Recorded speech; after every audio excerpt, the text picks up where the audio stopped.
all my errors.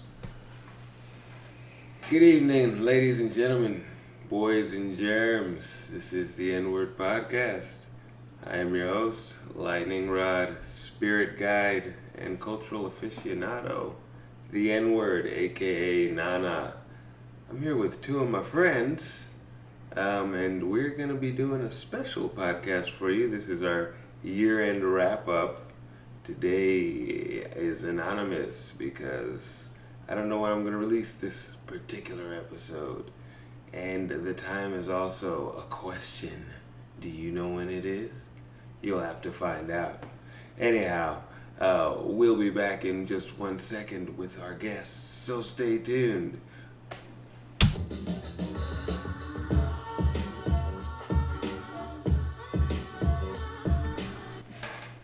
"2018, a truly ridiculous year. To wrap up this year, I got a couple of my homies with me. If you guys would like to introduce yourselves.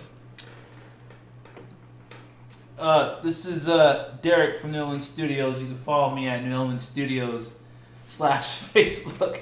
New England Studios on YouTube and New England Studios on Instagram. Yes. Yes, sir. Yes, sir. This is Solomon, aka the Palm Wine Anointment, aka Mr. Big Chin Chin, aka Chocolate Cholo. You can follow me at PALM_wine. That's Pam_wine. Let's get this thing cracking. I'm ready. Thanks for having me, Ali. So, this episode is called Leave It in 2018. What I wanted to talk about was a lot of dumb shit that we as a society kind of perpetuate. I don't like to do rants on this podcast. I like to be creative and cunning about it. So I kind of wanted to just bring up things that, we as a society have been doing either lately or consistently that we need to stop. So I said, let's leave it in 2018. And that's just kind of where I'm at with it. So I kind of, my guys got their ideas of what we should leave in 2018, and we're just going to leave us in 2018. I'll get us started. I think that we should leave politics in 2018.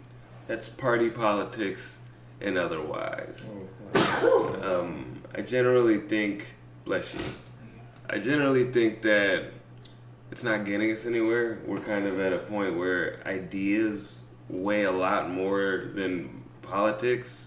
And so we've just kind of woven ourselves and attached ourselves to political ideologies that really don't have anything to do with we the people. Mm-hmm. And so it's dumb. It's a stupid thing to continue to engage in.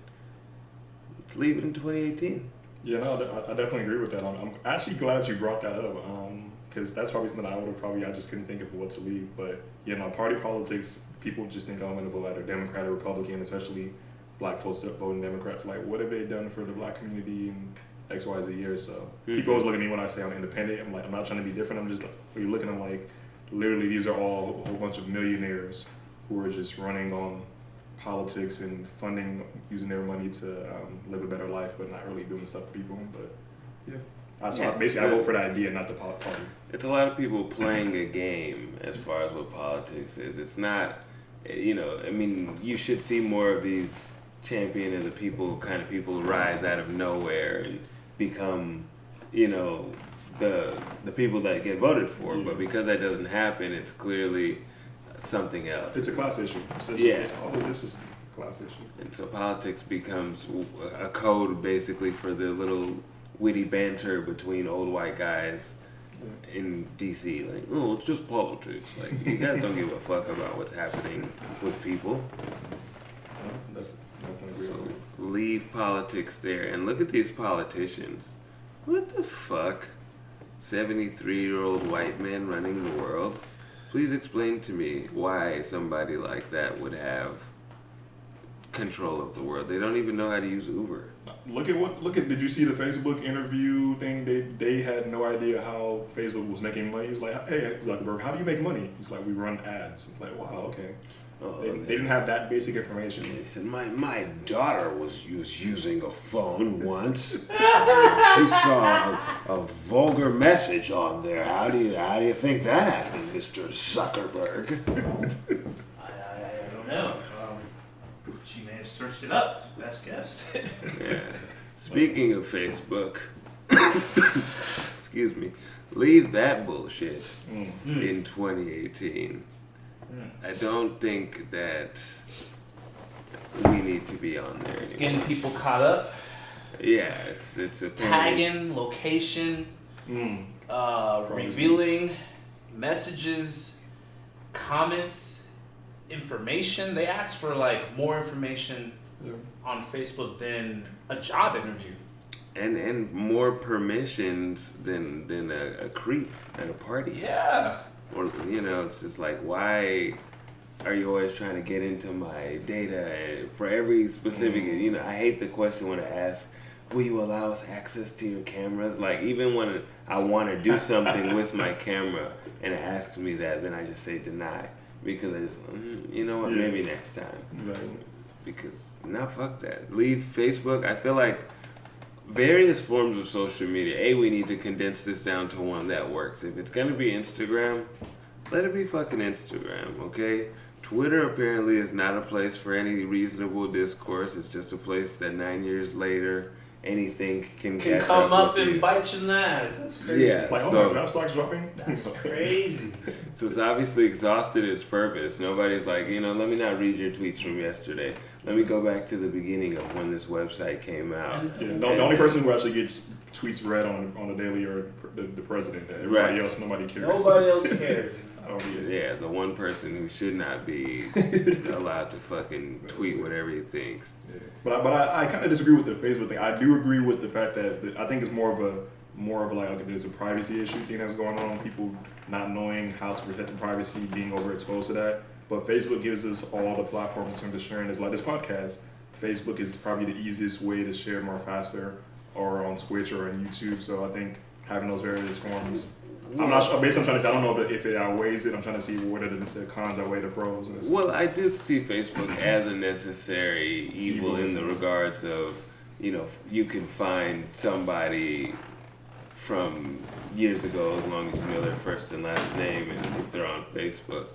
But at the same time, because of the limited privacy and the connection to so many various forms of corruption and inevitable forms of like human destruction that Facebook is attached to, being a part of this Google network, it's kind of like, you gotta. No, and I agree on that. You got to focus on the privacy part. So the real question is, okay, can we look at the Facebook and say, hey, if we can control, which you're basically saying is almost impossible, right? But if in theory we can control the privacy protection part, then everything goes. Well, that platform is done, and all the information you put on it is compromised. Oh, yeah. So all you can do is not let them have a profile of you moving forward, which is to use it as little as possible. But perhaps if there's an alternative where somebody comes up with a code that can be strong enough to make a Facebook killer of an app, then we can all gravitate towards that. But as far as continuing to deal with Zuck, we leaving him in 2018. He's done. I thought he was cool because of his takes on jollof rice. Nice try. You tried it? He tried it. I heard he was in Nigeria. He said he liked it. He didn't like that shit. It was too spicy for him.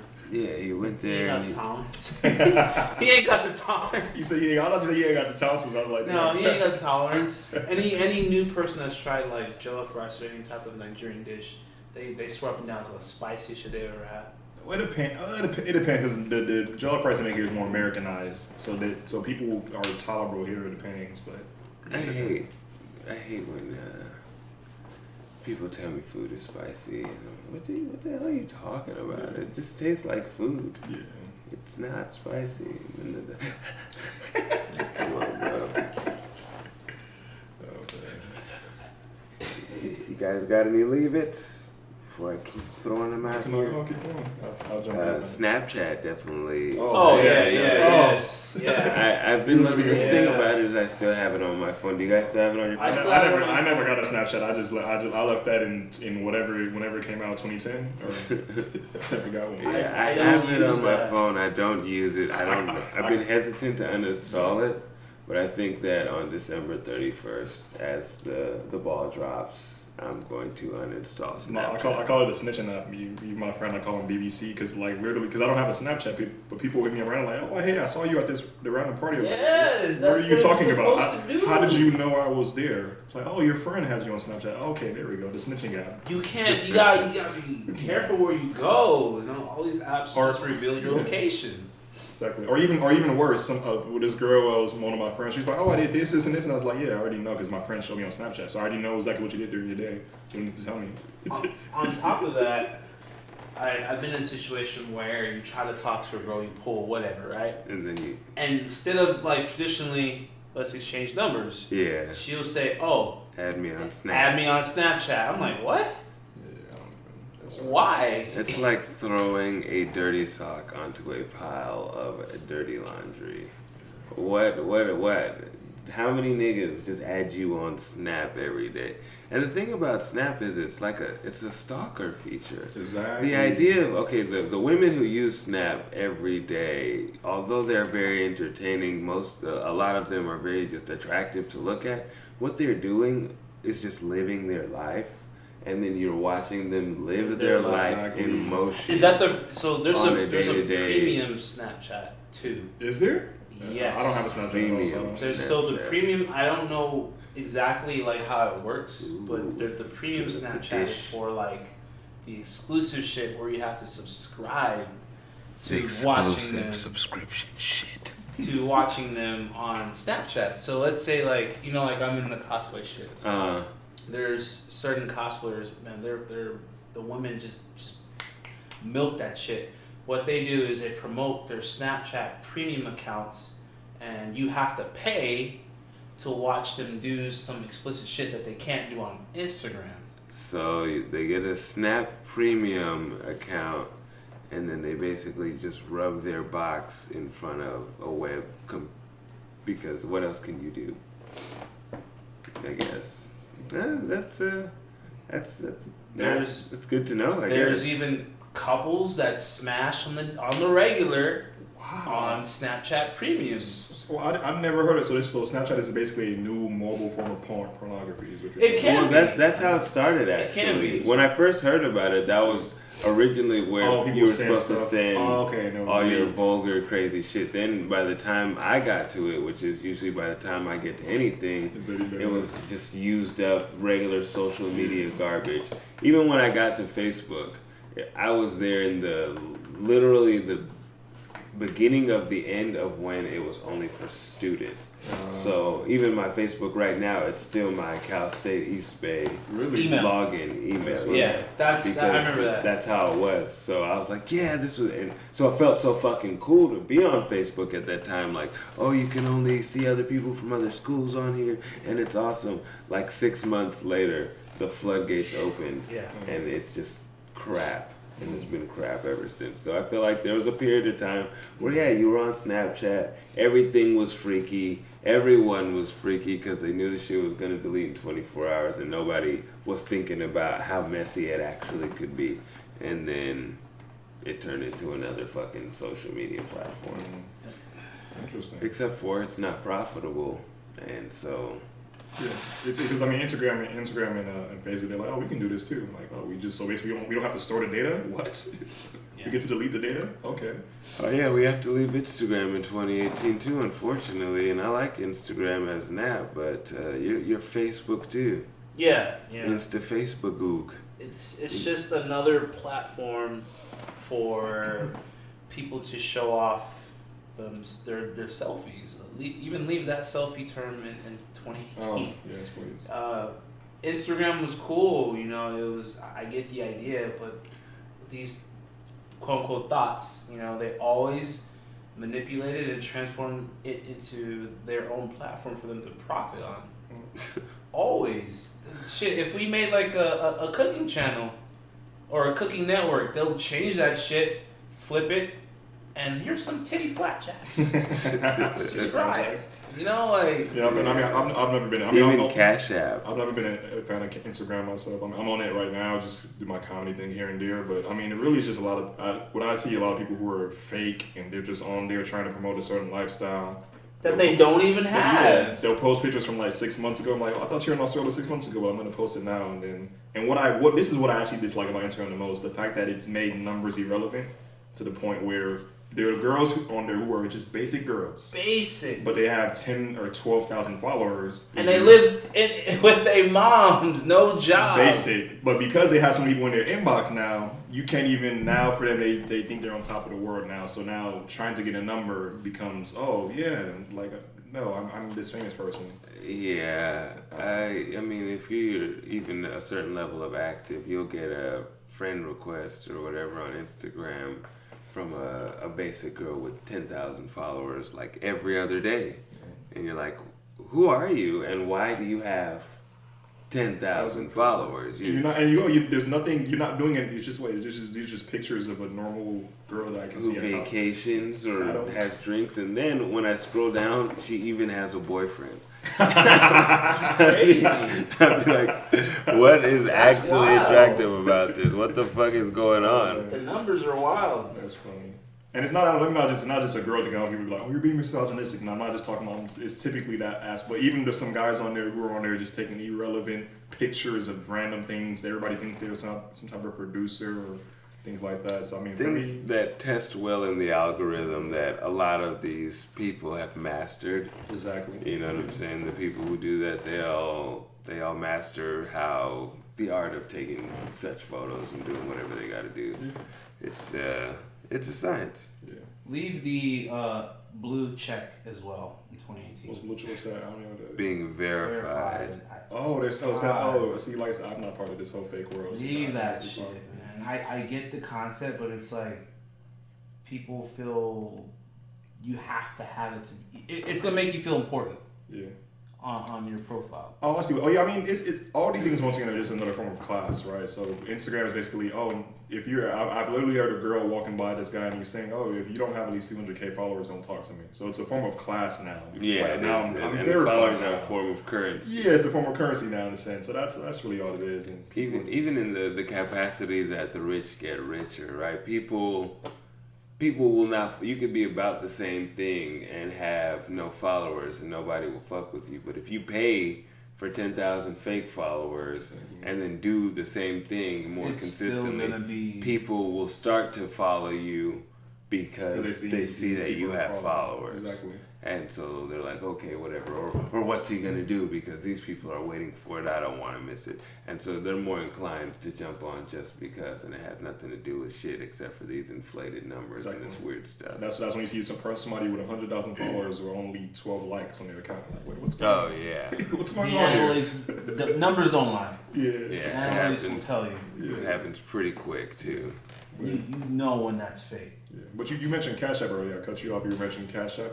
Oh, no. He was talking about how the thotties turn everything into a game about themselves. And I was like, yeah, even Cash App.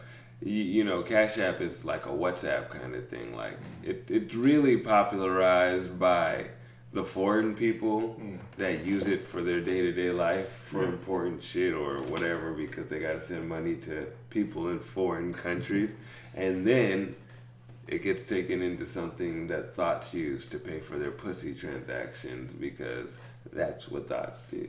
The funniest thing I think I saw, not funny, but it was just ironic, something about like how, because girls are always complaining about how they get harassed online by these random guys. So it was something about if a guy sends you like a random, dick pic or something like that, basically, they're going to try to be like, oh, well, you sent me this pic, so if you don't send me money to my Cash App right now, I'm going to expose you or something like that. And that's so that's what they're doing. Which I can't blame them for because, you're getting harassed randomly online all of a sudden. No. You go from hello to dick pic and then all of a sudden. But I'm not.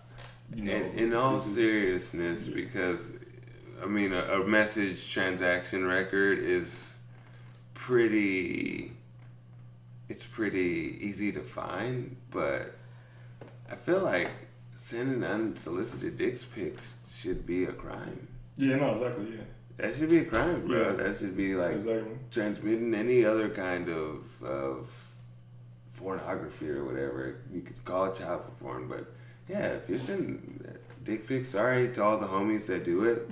I apologize to you if you're one of the homies. Yeah, they just send unsolicited. How do you even go about just doing I don't How do you do how it? go from- No, yeah, I don't- none of my homies do that shit, but women always talk about they man. get dick pics. I bet you have a homie that does.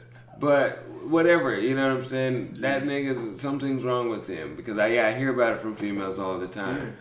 Why? How and why do you have to send You know what I'm gonna unsolicited say? dick pics? Sending dick pics is a myth. Change my mind. It's a You myth. think it's a myth? Change my mind. You know what I'm talking about, yeah. right? Men don't send dick pictures. Change my mind. That's a myth. That's a good point. I mean, I think what it is that like if it's not, assuming it's not a myth, I do agree it's probably somewhat over exaggerated. Is that for some guys maybe it's worked for them like once or twice, and they're like, oh, this is a good formula, and like, I'm gonna like send it to like 10 like a few females, and whichever one hits. Well, hits. and that's the thing, because I do know it works for some of them, and which is I just I poo-poo on those women as well. Yeah. You know, it's the same thing that I'm sorry. Yeah. I'm sure you've heard of girls that tell you about a guy who just pulls his dick out. Yeah. You know, we were watching a movie and I looked to the left and I was like, what am I supposed to do with that thing? And then you probably heard another story from the same, or one of the homies that said he did the same thing. And it worked. And then she went to town on it. And it's like, okay, why? Yeah. Couldn't you have asked? Yeah. Exactly. But this works for some of these people. This is how life operates. So, this is how we wind up in these situations. But to avoid the kind of harassment and degradation women have to deal with now, I do think that sending unsolicited dick pics should be I agree. a crime. I signed off on that. Yeah, I agree. So leave unsolicited dick pics In 2018. in 2018. Yeah, I hope we all agree on that.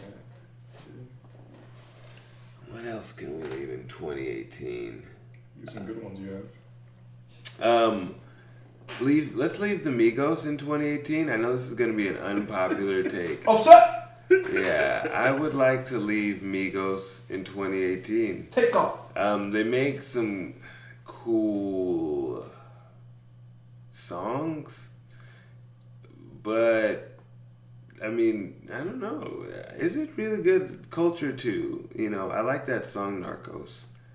But what else off of there is really like timeless or memorable? It's just walk it, I got talk it, walk it, I got I talk. don't know. Let me see what it's about. Bad and Bougie. Bad and Bougie was cool. that was Culture One. That was the first song I ever heard from them. Oh, that was a while ago though. That's And not- Bad and Bougie is better than every other song, sonically at least, on that same album. Nothing else they've made since or around Bad and Bougie is Bad and Bougie. No, that's a good point. I mean, but also too, I mean, and you're probably alluding to this too as well. I mean, most rappers nowadays, they don't really sell off of albums. They sell mostly off of singles. And And streams. Yeah, just streams. being able to stay present and stay on a Spotify playlist. Yeah, exactly. So I understand that's why they continue to be successful and dominate. But when I really break down the cultural, what do they contribute to the culture outside of a bunch of weird stuff? I'm not mad at you for saying leave them in 2018, but I would rather there are other rappers or groups like above them that like I would have to look like, okay, what's the name? What's the name? I mean, auto mumble rap basically. Leaving that in 2018. And I know people get mad when you say mumble rap. They're like, I agree. I agree that but the Migos are the leader of that wave, even though they're a different talent class. They are the leader of the wave. They're the reason why all these. Because what happens is the mumble rappers are trash rappers who listen to the Migos and then try to imitate them. The Migos do have their own little style and their swag, and so they should keep going. But what they contribute and their level, what they influence, is not gonna bring quality to hip hop. It's not gonna bring anything of prestige or class. Unfortunately, what we have with the Migos is niggas wearing fucking Purses and shit. Purses and dressing like literally the three chokers. Amigos and they're all tiny. Beyond all of that, Purses, chokers. And then Quavo, did you hear this nigga's goddamn album? He did a solo project, and it's god awful. I heard about that. That it wasn't. I haven't listened to his album. It's god awful, and it's just like you guys were saying earlier about how it's like, are they getting paid to do ad libs type shit? They get paid to make side comments. Specifically him. I mean, I honestly think Offset can rap. I fuck with Offset's flow as a rapper, but unless he can put out a project where he's gonna be able to use that to say something, it only goes so far. I agree, Take off. A lot of these rappers, like these quote unquote mumble. Even though, I guess you can consider them more rappers, but like I said, a different class of mumble rappers. They should not make albums. You should just make singles and make hits, get streams off of that. I would advise them if I were like, why y'all making albums? No, you guys should not make music. I guess because somebody's paying you and you're black men and I should support the hustle of black men, then yes, you should make music. But you guys are not musicians. I think that you guys should reserve music for people who have a talent for writing lyrics or have a talent for playing instruments or making sounds. But does that sell, though? That's the problem. I don't disagree with you, but the problem is, does it sell? Well, a lot of what sells is an exploitation of our image and our culture. Unfortunately. And a lot of those artists are selling based on, selling an image to our culture that is terrible. Yeah, unfortunately. Yeah, so... But to your point, the other side is that the consumers are only gravitating towards those type of artists, right? In the club, they listen to Cardi B and... But the consumer, no disrespect to you, I love you, consumer. Keep consuming this podcast. Consumer is an idiot. Yeah. And the consumer will consume whatever is given to them for the most part. If it winds up at the top of the page, the average consumer is going to consume it. If it winds up in their suggestions, if it winds up getting promoted to you, the average consumer will consume it blindly. They'll consume it with some kind of subconscious thing, just like voting for the guy that you heard of before. Yeah. So, with that being said, they're going to digest whatever the industry gives to them, and the industry is choosing these people. Yeah. I think also too, like there's a target, kind of like when you have ads, right? There's certain people you'll target, and you'll get more if you target a certain amount of people. So I agree that there are folks who follow blindly. But at the same time, I think we as a consumer just have to take more on the onus and say, are we actually listening to, what are they actually saying? Because somebody, like, a lot of these rappers I say all the time, I don't even have a favorite rapper today. I just listen to people who I can tolerate. Like, I can listen to him. Everybody else, okay, you're a party person. I'm not going to listen to the words you're saying. I'm going to go in the club and just listen and just go off the flow. And that's what's really happening. That's what's selling. Yeah, that's what's selling. Nobody actually listens to like you said, the art. Right. And so then that's, I guess that's where the culture is going, which is just a dangerous place for the state of the human mind. But, I guess it doesn't sell, huh? So. Yeah. I'll go ahead. Also, can we please leave Jacquees in 2018? I'm gonna disagree. Why are people hating on Jacquees? I love Jacquees. I wish he came out with his own hits, and so I'll get you on that. But Jacquees is, I feel like we're being too harsh on him. No. Let me say something, man. Let me say something. Go ahead. This guy said he wants to be the king. No, he is the king of R&B. Yeah. Of this generation, 16 and 25. Yeah. But he's out here sampling covers to My Love. Yeah. Candy Rain. You? And bro, were you even born? Like, what you mean? But no, and I agree with you on that. But on the flip side is that the reason why he's covering those songs is because if he claims he is the king of this 1625, those people wouldn't necessarily know. But it's just because most of us are savvy enough who listen to those songs, so we know he's. It's important to note that Candy Rain cover is terrible. Yeah. Now, people. His or the original? No, Candy Rain is one of the best songs. But his ever. Cover, yeah. His cover is fucking garbage. It's garbage. Yeah. Like, embarrassing. Why would you even let this leave the house? What did you sniff this morning? I don't know. He's setting up a path where he's creating this image of, like, I feel like if a meme is coming out of his name soon for that guy that likes to cover other people's work. Oh no, he's done that. He officially certified himself as that guy. As that guy, cause with this Candy Rain. Because Because what I didn't know is he did a cover for Trip, right? Trippin', yeah. What's her name? LMA. She pulled that shit off the radio so quick. She was like, "Fuck." I don't know. Like, I'm not a producer or anything. I don't know anything about music. But when she heard that cover that he did on top of hers, she had the radio station pull that shit off, and YouTube. He got a whole CD for it. All of it off. She wasn't having that shit, and I don't blame her because, like, dude, why are you biting off my shit? Yeah. Make your own shit. You know what it is now? It's really the whole, and that's why we hope we can leave that in 2018, but we're not gonna. It's the whole Kim Kardashian thing, right? Like, whereas you're gonna just be popular for anything.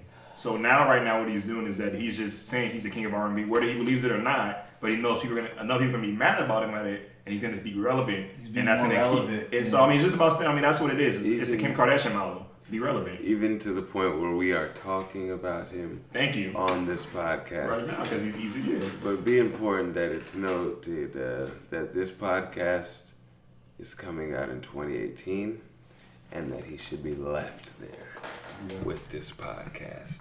Yeah, no, one thing I definitely want to leave Jordans. People are not going to be happy about Jordans 2018. Like, why are we buying the same shoes over? Come on now, like. Dang, let's go. Over and over, this is a crispy take. It's like I've looked at so many Jordans and I'm like, okay, it's within a 10, 15. It's the same Jordan. They just make it higher or lower. It's not. There's no. I don't understand. Put some ice on it. Jordans are filth. I don't understand. Greatest finesse and leave that in 2018. Yeah, I totally agree. Finesse is real, yeah. Not a popular take, but niggas are still out here living their lives as though these shoes are changing them. They're not the most comfortable. They're not the most price or cost effective. They're not the most stylish. They don't go with the most clothing. Preach. They are just what niggas have chose to consume. It's the Hennessy of shoes, the black shoes. It's the Hennessy of black shoes. Well, even Hennessy. Hennessy's trash. Hennessy was at least decent. I feel like Hennessy is degraded and is now trash, but it's for sure trash now. Yeah. Jordans have not degraded. They were a status symbol for a certain time, but unless you are literally like a nigga who is bald and has a fucking headband on his head right now and has maybe one tattoo of a basketball hoop on his fucking right bicep, why are you wanting to walk around in basketball sneakers? They're not even walking shoes. So, I'm a new Jordan fan. You like those ones? So yeah, I like the these. ones. Yeah, the ones are the ones though. But see, this is my thing. I don't have to. So let me clarify this one, right? Because I even feel kind of weird saying this because, for example, I wouldn't tell people who are into Gucci leave Gucci, right? So I feel kind of weird. Gucci don't support us. So I feel kind of weird saying it. If you're in Gucci, leave designer brands in 2018. Yeah, and that's my thing. Just cloth. Leaving the whole thing. Fucking idiots. With a Jordan, my thing's like if you're coming out with actually new Jordans, yes, I wouldn't have a problem. But you're coming out with literally this. It's like you're like rinse and repeating, and people were acting like it's the new concept. So if Jordan was coming out, because I'm like, cool, like it's a black man has a kind of quote unquote, it's a designer of the black community in a sense, and he's coming out with new shoes. That's good, but it's the same shoe being rebranded. Which I don't understand. It's like that's my biggest issue with it. And because I mean it would be one thing if it was the same shoe rebranded so that we can all have a pair, but the amount of attention and prestige that our culture pays to them, it's ridiculous. Just they can't be all that. They need to stop being all that to you. Is what I guess we mean by leaving Jordans in 2018. Like, don't find a man more attractive because he has Jordans. Jordan don't even wear Jordans. Jordan don't even wear Jordans. Yeah. Jordan don't even wear Jordans. Damn. That's like he ain't here for us, man. Yeah, he wear Jordache jeans and fucking Sperry's or some shit. And Hanes shirt. Jordan don't wear Jordans. So let me explain my experience being a new Jordan fan. Yeah. I obviously know about the shoes. In high school, we've all gone through this. You know, one Monday morning, everyone's got the same Jordans, whatever. I wasn't working. Our moms didn't see the point of spending that much money on a pair of shoes. Yeah. Instead, I'd rather spend on something that will benefit you, you know, like a backpack or bukuru, you know, or something. And I guess like me, I never got like that feeling of just coming to school with the newest pair of J's. Mm-hmm. You know, we all wanted it at some point. Now, I'm a lot older. I'm making my own money. I saw a pair of Jordans. I bought my first pair 6 months ago. And I literally just walked in. And I'm just like, well, that wasn't so bad. And these are pretty cool. But then the next pair was like next weekend. And then like another one the next weekend, the next weekend. I'm like, wait a minute. It wasn't like this before. I thought there was like a gap, you know, like. Oh yeah, now it's just different. Okay, so now they have like collectors ones, which is probably why you walked in there and got a pair pretty easily, because some of them aren't coveted, and then they'll have, well, these are the laser retro 4s, and these ones are really collector's edition. So then when you get to the place, that's when the line is doing the raffle and all that other bullshit. I want to talk about that. Yeah. So But there's I new did ones the like every fucking week. I hate the raffle shit. I honestly hate it. There's a wild one. Explain it to me, because I'm not a... So certain Jordans come out Yeah. that are more exclusive than the other. More exclusive. And you have to raffle. And I think back then you raffle by like ticket.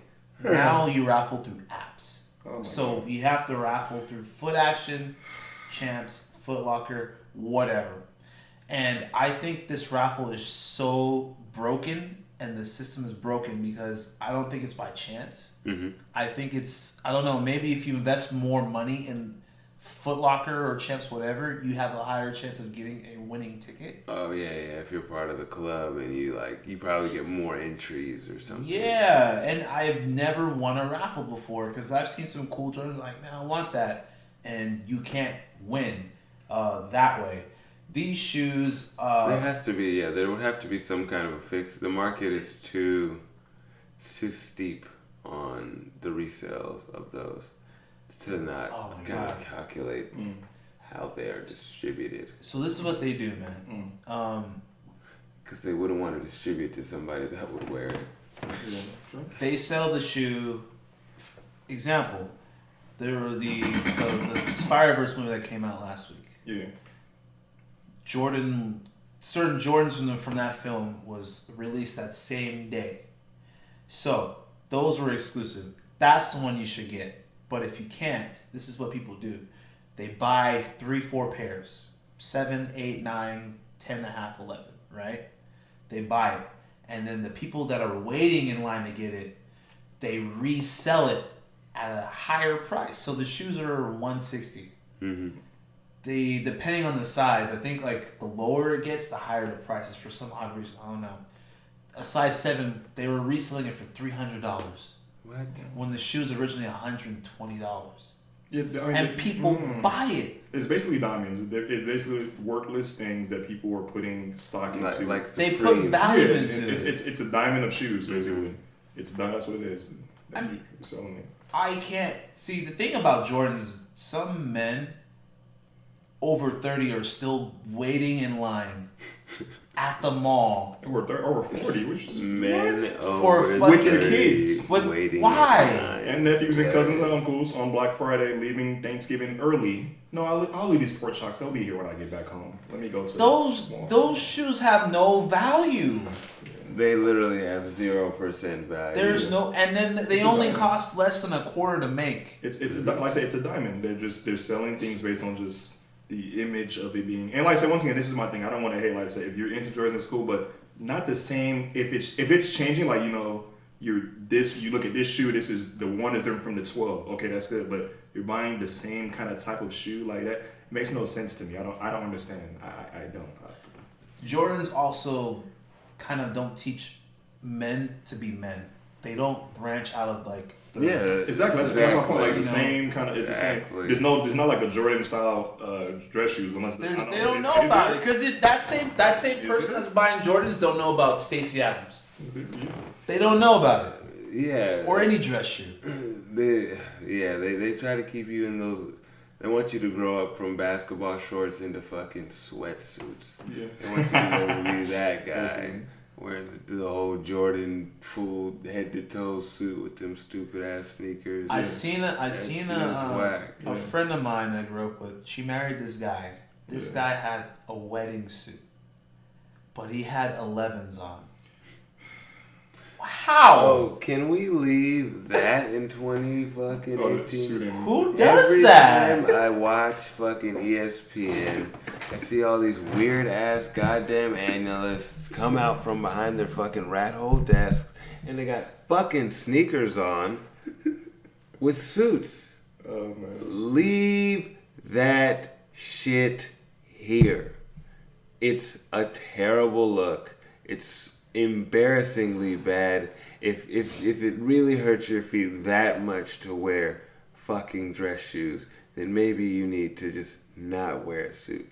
But the idea that grown men, a lot of them in their 40s, are sitting behind news desks with sneakers on, wearing suits is fucking. It's tacky, gross. Man. It's embarrassingly tacky, bro. Go to ESPN and just check it out and watch Sports Center and watch him get from behind that desk, and you will be blown away. It's a terrible look. They don't even usually wear sneakers that go good with the shape of the suit. For me, it's equivalent to like somebody wearing slippers out the house. That's really what it is. I don't understand. Like you said, I don't understand. Like, how do you put on a suit? Or you put on the whole suit, and then you look and you're like, yeah, these Jordans would go good with this. That's crazy. It's equivalent to putting. You have no on. taste. It's damn near like getting dressed, tucking in your shirt, It makes sense. and not having a belt. Yes. Yeah, no. I don't care how big the pants are; they could fit just perfectly. Yeah. But you didn't put nothing through those belt loops, and your shirt is tucked in. Because that's what Jordans have taught men. They haven't taught men how to actually learn how to dress. They keep them in that same boxed style of running shoes. So Not even running. I would never want to do something athletic. tennis shoes is the word I'm looking for. The tennis shoes class. They don't grow up out of it. I know me. I didn't have Jordans till 6 months ago, so you learn about like Sperry's, Vans, you try them out. Boots. I have boots. I have Aldos. I have Stacey Adams. I've got Italian shoes. You know what I'm saying? I've got Chucks. I've tried them all. I know it looks good, but there's men that just they don't want to go out their comfort zone to not wear these shoes. They put so much value, like, oh yeah, I got the 11s, the 7s, 9s, 12s, whatever. It's a diamond. It's a diamond of shoes. And I paid $350, so I'm gonna wear it with my suit and tie, which is no. And my thing is that I understand like the logic. They're like basically saying like, look, you're not gonna see my shoes. I'm on like most because they think you're not most of the time. So most of the time they get away with it. You're not gonna see my shoes from behind the desk. But my thing is like, so you were really that lazy that when you were coming out from work, from your house, that you really wanted to get away with it that badly. Like you're like, I'm gonna just get away with this. I'm gonna sit behind my desk. Nobody's gonna see me. Yeah. And I'm gonna have these shoes on. Just put just like the slip-on dress shoes on if you really don't want to do that. Like loafers, shit, whatever. I just don't understand the logic. Like why it was that important for you just to really wear those Jordans? Because Jordans like no, I don't. It is never gonna go with a suit. Like it makes no sense. So yeah, leave that in 2018, please. Leave that look completely in 2018. Please. But if you notice, black people wait in line for Jordans. Yeah. White people wait in line for iPhones. Have you ever noticed that shit? Funny.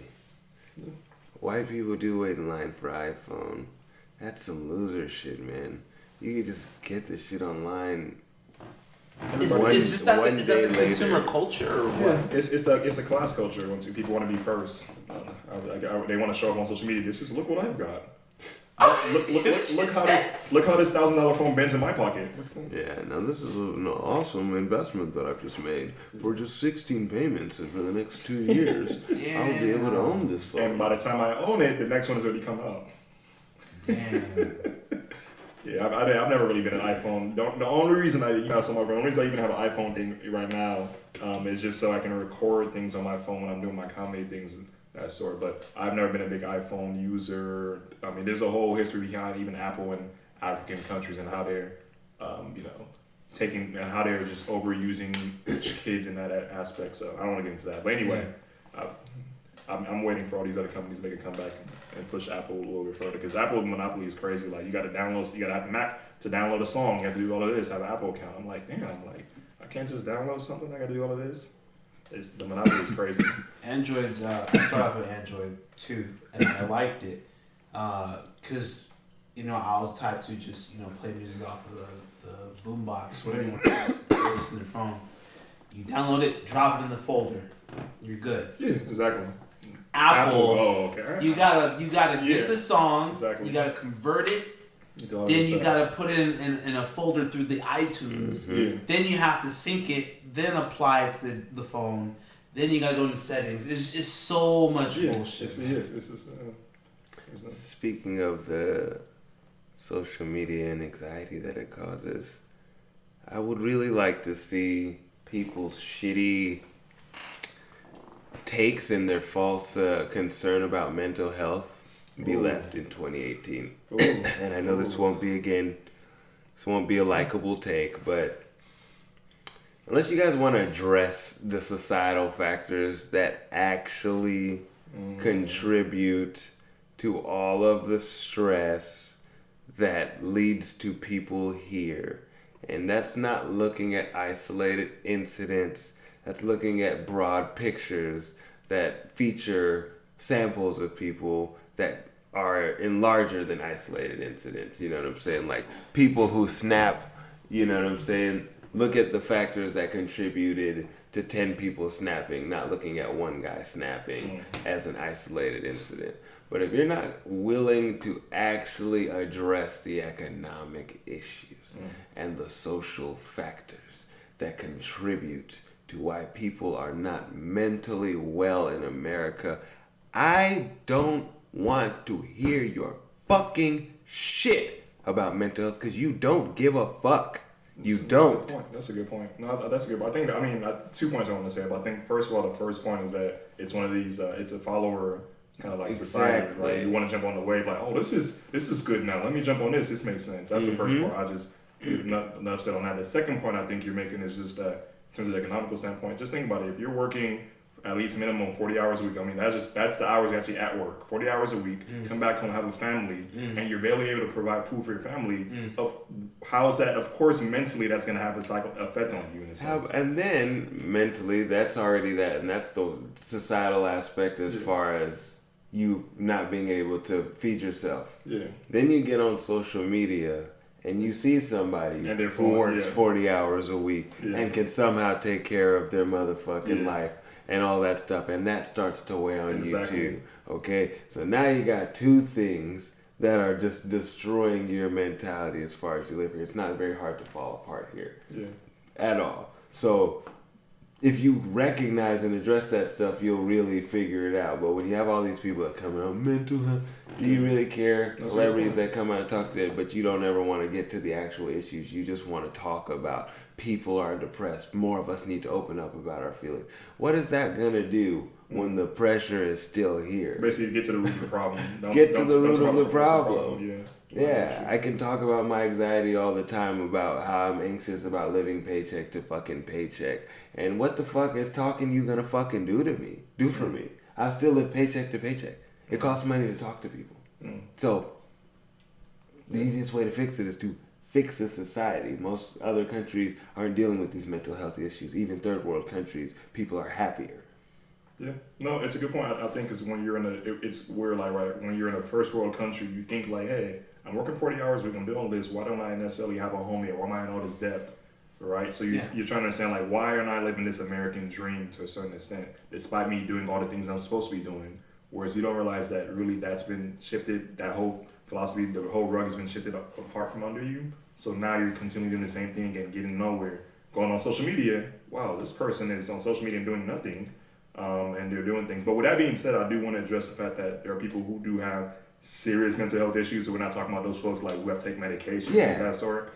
And those people are completely overlooked. Yeah, exactly. So societal and I understand that aspect. Like, for example, like I was saying this before, like I feel like Kanye West has serious, real mental health issues. That's why I barely even speak on Kanye because I'm not even laughing because I'm like, he has some real mental health issues. What we're seeing is mental health breakdown in the future when something happens to him, knock on wood, it's gonna be a movie coming out about him, whatever, right? But right now you can see those are clear mental health issues. People who are depressed about certain things, to your point, let's get to the root issue, like whether it's race or class or things of that aspect, like let's get to that. Let's resolve those things, So Yeah, that's kind of my biggest leave it for 2018, because you guys jumping out of the woodworks with all your positions and your defenses, and everybody's sensitive about it.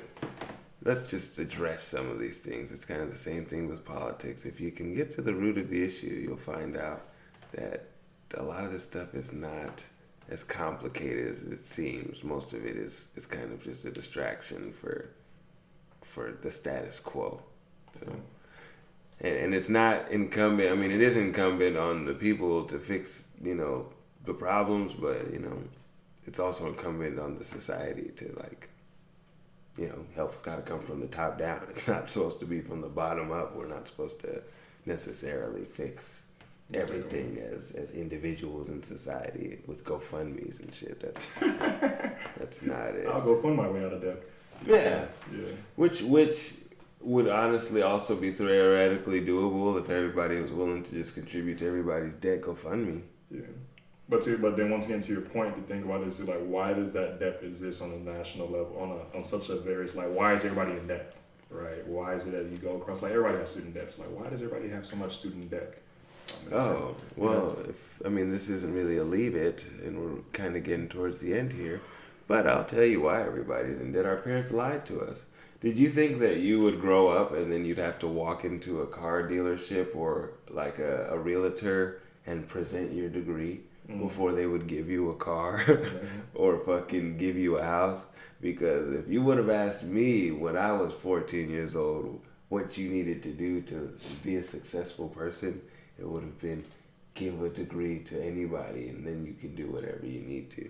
Completely untrue, but our entire generation was convinced that, duped essentially into believing that their only way out of life was to taking debt. And by the time that they turned 18, everybody was strapped on and saddled up with fucking debt. And half of them fell out before they turned 22 and still had the debt. And the other two ones finished it, got out, and still have the fucking debt. But nobody knew any better. I'm sure a lot of us took the Pell Grant too. You remember that shit? Yeah. And they said, no, just put your parents' name on it. Where's the liability to my parents? Did anybody send your mama bill? Did anybody send anybody's mama bill for the Pell Grant, or did they just have you write their name there so that they could hold you accountable for it 4 years later? Because I'm pretty sure that's what actually fucking happened, right? Yeah. It was a trick. The fucking baby boomers did it to us. Yeah, it's a whole generation. And talking about that real quick it's talking about like that kind of the same issue. Like, we need to leave fake news in 2018 because people share all this fake. Do your research. Leave not doing your research in 2018. Don't just share stuff like, oh, I heard this is going on and I read the headline and I'm gonna share this. No. Yeah, leave fake everything in 2018. I'm really tired of you guys and your love of fake shit. This has turned into a rant, I'm sorry. I'm tired of the love of fake shit we have as a society. At this point, we like bitches with fake faces, fake asses, fake tits. We like auto-tuned fucking singing. We like artists with ghost writers. we like reality TV that's not real. It doesn't make any sense, and we can't even distinguish between real and fake news because we don't value anything substantive. You know what I'm saying? I do like Tory Lanez. I'm gonna leave that for another day, though. Yeah, but we have to start to value stuff that has substance in it, and if you won't see fake news, you won't even be able to internalize fake news if you really start to look for the substance in the content. It's just people are literally looking to validate their own opinions usually. So then they share things that, sing to their echo chamber. But as far as all the other fake shit, it's like it starts from the top down. I feel like as a society we can't distinguish between real and fake. Yeah. And that's the problem. And then when we find out that things aren't real, we don't care. Yeah, it's our attention span's like this. Like, oh wait, that happened. Next thing. Yeah, Yeah. and so that just bleeds into so many aspects of the culture that leave all this love of fake shit behind. It's the idea that perception is based on reality. People were like, I'd rather fake it than actually showing that what's actually really happening. Like, because once again, it's the social media thing, right? You go on social media, all these people have these fake tits, fake ass, fake everything, and you're looking at that perception. Oh, plus they also have this fake money, living in this fake house, living this fake life. Oh, it's a perception of it, and now people are consuming that. Like, oh, this is something I want to appeal to or I want to be.